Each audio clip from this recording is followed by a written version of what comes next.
fight for freedom wherever there's trouble. G.I. Joe is there. G.I. Joe, American hero. G.I. Joe is there.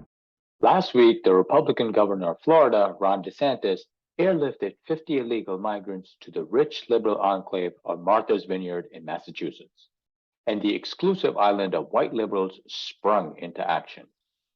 After calling in the army to remove the migrants, the island's residents are going on the offensive, comparing the airlift to the Holocaust. To be fair, these Venezuelans make a shitty avocado toast, and they are small enough to fit inside ovens. As if cheap yard work wasn't enough of an incentive, these liberals don't seem to appreciate the gift of diversity that was dropped on them from the sky. "Not in my backyard, you dirty wetback," yelled a lady wearing her favorite t-shirt. Rather than being thankful for a free flight to a vacation destination, 3 of the migrants are suing the Florida governor.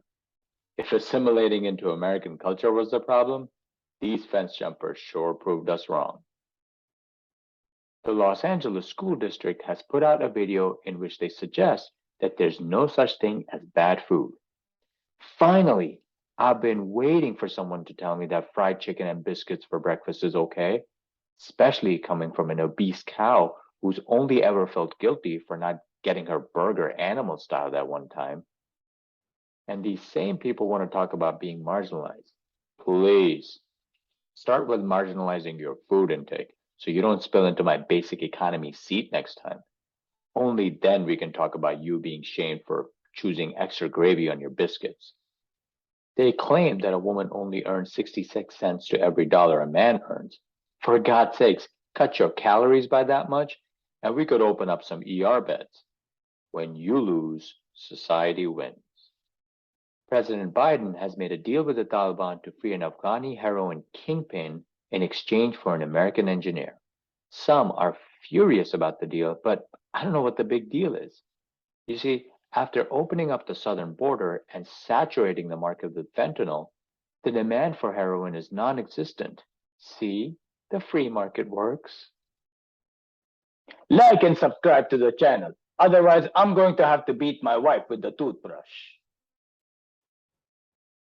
Students signing up for extracurricular activities in a Toronto area high school got way more than they bargained for.